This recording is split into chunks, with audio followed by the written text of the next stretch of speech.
দেখো আজকে ক্লাস 6 এর কোষে দেখি 9 পেজ 113 পৃষ্ঠা করাবো। 13 দাগ থেকে পড়ছি। এবছরে আমাদের স্কুলের 80 জন ছাত্রছাত্রী মাধ্যমিক পরীক্ষা দিয়েছে। যদি 65% ছাত্রছাত্রী পাস করে তবে হিসাব করে দেখি কতজন ছাত্রছাত্রী এবছর মাধ্যমিক পরীক্ষায় পাস করেছে। তাহলে বলছে এবছর মাধ্যমিক পরীক্ষা দিয়েছে 80 জন ছাত্রছাত্রী।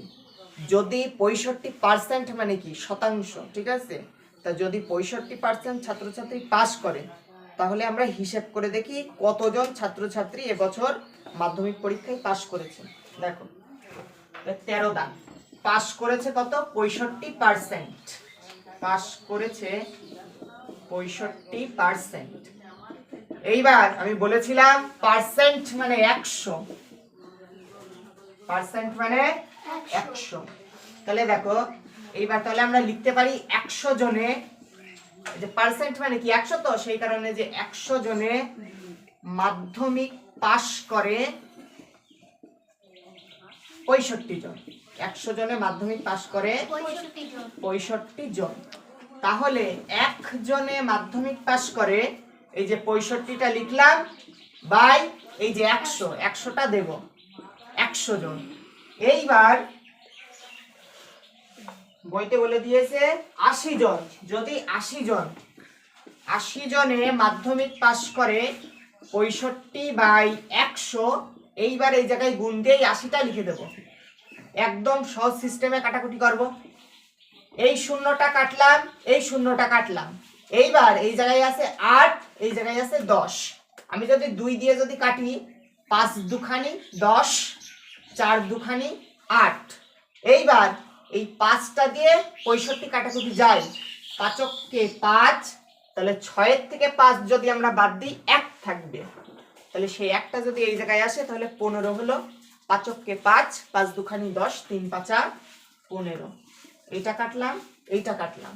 এইবার এই দুটো গুণ করলেই চলে আসবে। 13 ঘরের যদি আমরা নামটা পড়ি, 4 13 52, 4 13 52 জন। তাহলে উত্তরটা লিখে ফেলি। এবছর মাধ্যমিক পাস করেছে 52 জন। এবছর মাধ্যমিক পাস করেছে 52 জন। এবার 14 দাগ, এক বিশেষ ধরনের পিতলে 70% তামা ও বাকিটা দস্তা আছে। 20 কিগ্রা মানে কিলোগ্রাম। এই রকম পিতল তৈরি করতে কত কিলোগ্রাম দস্তা লাগবে হিসাব করে দেখি। এবার বলছে এক বিশেষ ধরনের পিতল তৈরি করতে 70% তামা আর বাকিটা দস্তা আছে, তা 20 কিলোগ্রাম। এই রকম পিতল তৈরি করতে কত কিলোগ্রাম দস্তা লাগবে? দেখো একদম সহজ। তাহলে 14 দাগ, 20 কিগ্রা মানে কিলোগ্রাম, ঠিক আছে? এই যে কয়হস্যিতে হয় কিলো, আর এই যে গয়রাফলা আকার আছে, গয়রাফলা আকারে হয় গ্রাম, সেই কারণে হলো কিলোগ্রাম। তো 20 কিলোগ্রাম পিতলে, 20 কিলোগ্রাম পিতলে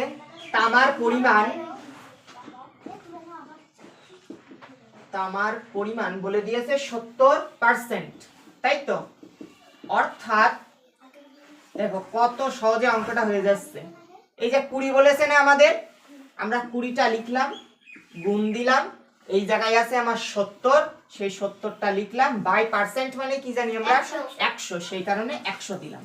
কাটাকুটি দেখো কত সহজভাবে হয়ে যাচ্ছে। একটা শূন্য কাটলাম, একটা শূন্য কাটলাম, এই একটা শূন্য কাটলাম, এই একটা শূন্য কাটলাম। তাহলে এখানে পড়ে থাকলে 2, এই জায়গায় থাকলো 7, 7 দুখানি 14, 7 দুখানি কত হয়? 14। তাহলে 14 কিলোগ্রাম। এই অঙ্ক হয়ে গেল, উত্তরটা লিখবো, হয়ে যাবে। দেখো তাহলে দস্তা লাগবে। আচ্ছা আর একটুখানি বাকি আছে, দস্তা লাগবে। এই দেখো উত্তরটা আমাদের বেরিয়েছে 14 কিলোগ্রাম, তাই তো? আমাদের বলেছিল কি, বলেছিল যে 20 কিলোগ্রাম পিতল তৈরি করতে কত কিলোগ্রাম দস্তা লাগবে, তাই তো? আর 70% তো তামা ছিল, আর বাকিটা দস্তা কত? তাহলে আমাদের এই যে 20 না, 20 থেকে আমাদের যেটা বেরোলো 14, তাই তো? এটা বিয়োগ করে দেবো। তাহলে 20 থেকে 14 বিয়োগ করলেই 6 থাকে, তাই তো? তাহলে 6 কিগ্রা।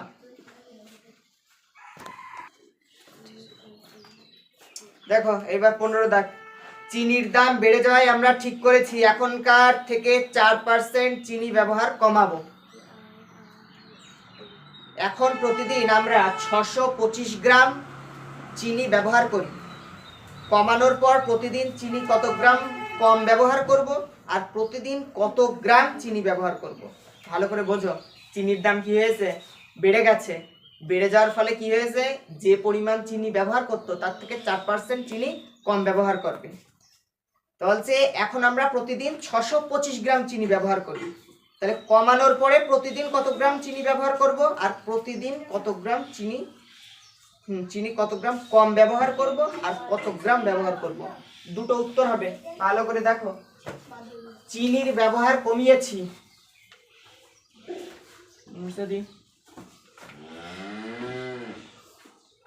চিনির ব্যবহার কমিয়েছি 4%, পার্সেন্ট মানে 100। এইবার 100 গ্রাম চিনি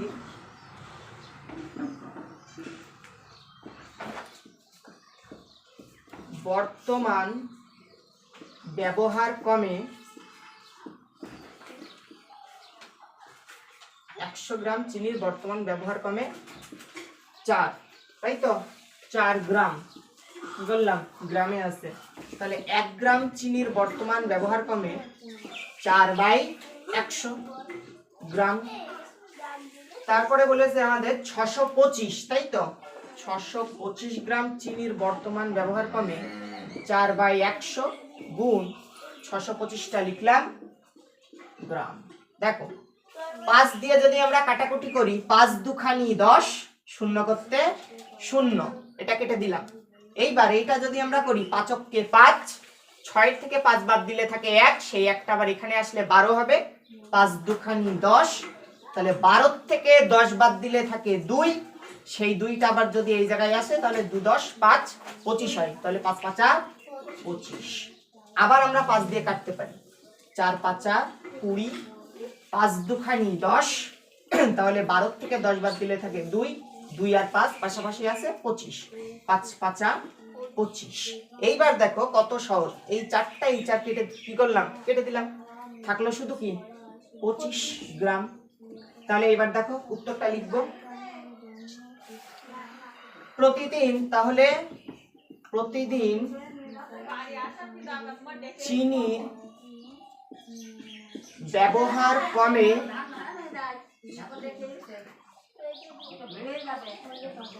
25 গ্রাম। প্রতিদিন চিনির ব্যবহার কমে 25 গ্রাম। কিন্তু আমাদের শুধু এইটা করতে বলেনি, বলেছিল কত ব্যবহার কমবে, তাই তো? এইবার প্রতিদিন কত গ্রাম আমরা ব্যবহার করব।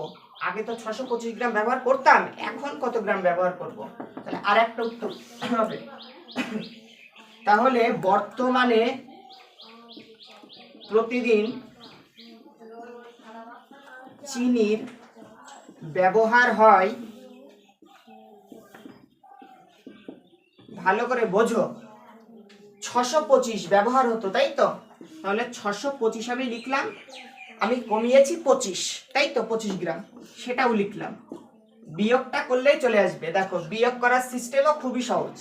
এই জায়গায় 5 আছে, এই জায়গায় 5 আছে, 5 5 মিলে গেলে কি হয়? 0 হয়, দিয়ে দিলাম আমি। এই জায়গায় 2 আছে, এই জায়গায় 2 আছে, 2 2 মিলে গেলে কি হয়? 0 দিলাম। এই জায়গায় দেখো কিচ্ছু নেই, কিন্তু এই জায়গায় কি আছে? 6, সেই 6টা দিলাম। 600 গ্রাম, এই উত্তর হয়ে গেল।